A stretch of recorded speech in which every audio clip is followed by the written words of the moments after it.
What's up, people? This is Ashwin Vidyala here, and look at me, I'm in a suit, yay! No, actually, I'm just coming back from a seminar. I didn't want to change. And actually, this is the first time I'm shooting two videos back to back. I never usually do this. I just shoot one video and I'm done. And I just shot a video right now and I'm shooting one more, so woohoo! I don't really think that's relevant for anything when I'm just celebrating for no reason. After the seminar, I went to have coffee with one of my friends. And she and I, we were talking about stuff, and we were talking about this interesting concept of how successful people who are really great at what they do, don't have a balanced life. Oh, and after the seminar, we both came in each of our own cars, and so we just took our own cars to the coffee shop, which was like 2 minutes away. And so when I was walking towards my car, there's this guy getting down his car, and I usually smile at people I see, strangers, share the love and spread the happiness and all that shit. And so I smile at him, and he smiles, and he's like, "Hello," and I just cracked up laughing. I'm like, "Really, hello?" And basically this white guy was trying to make fun of my accent, and I just laughed it up, and it doesn't bother me. It was funny, and he laughed. And yeah, I don't think he was expecting me to catch on to his little evil ploy. And I was probably just joking. So, successful people, don't have a balanced life. To be truly great at anything, you are not going to have a balanced life. Look at the great athletes. Look at Tiger Woods. He's obsessed with freaking golf. And the best example I have seen of in recent times is Sachin Tendulkar. Now, if you're American, good chance you don't even know what the hell cricket is. It's a game, it's played a lot in India, it's played all over the world, except America, I guess. And Sachin Tendulkar, bar none, is the greatest cricketer, one of the greatest cricketers that ever lived. Nobody even denies that. Nobody's ever going to argue with you on that, in cricket. And he was giving and he just retired, I think 2 months ago, 3 months ago, or maybe even before that. I don't remember exactly when. And he was giving the speech, on the last match he played, the last game he played.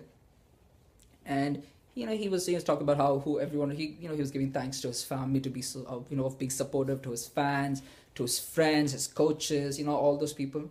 And then he made, and this is very interesting, he made this apology to his children. He said, I think the right of one is 15, one is 17 or something, maybe younger, whatever, they're teenagers. And he said, I'm sorry, I want to give an apology to my children because I was not really there a lot for them because I was always playing, or I was at practice, or I was traveling for the game or something, and I was not here for you. And they said, but now everything's changed, and I'm going to give you all the time, and I'm going to try to make up for what I missed. But see, that's exactly what I'm talking about. He did not have time for them because I'm pretty sure he had time for nothing except cricket.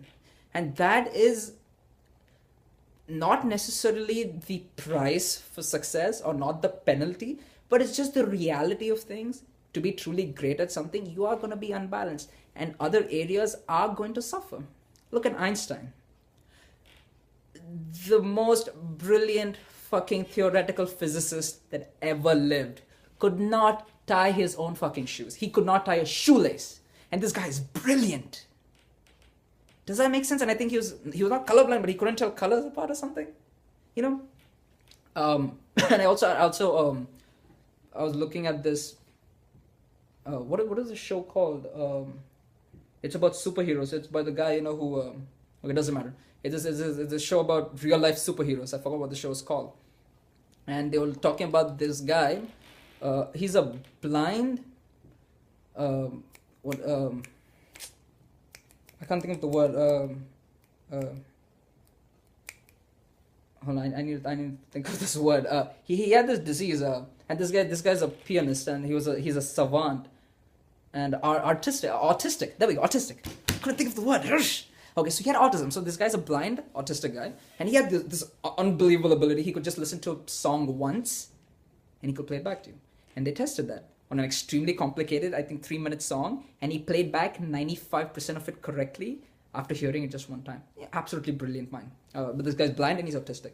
And in that show, they were saying how, I think there've only been in the history of the world 100 savants who are pianists, like who are extreme. I think someone who's extremely good. And that is what it means. There've just been 100 throughout history. That's a lot of people. And 90% of these guys had autism. Now, they had, so basically what I'm trying to say is the imbalance, when somebody's truly great at something, other areas very often not suffer, but are affected.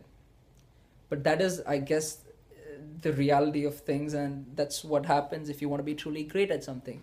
But I'm pretty sure these guys, they're not sad or anything. They're pursuing their passion, they're fulfilling their purpose. That's what they love, and they don't care if these other areas suffer. And for some people it's maybe unacceptable. You think, oh, you know what, hell no, I want to have a balanced life. I can't sacrifice all of this for this. And that's fine.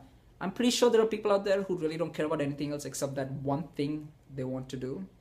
And to them, that is their bliss, which is fine. I probably veer more on the side of balance as opposed to excellence at something. I'm obviously going to be very content being very good at a whole bunch of things and having more of a balance than an obsession with one thing and being truly great at it. That's not my cup of tea. It might change in the future, but right now it might not. Doesn't seem like it is.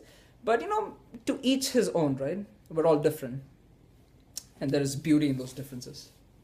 So that's all for today. You all have a great day.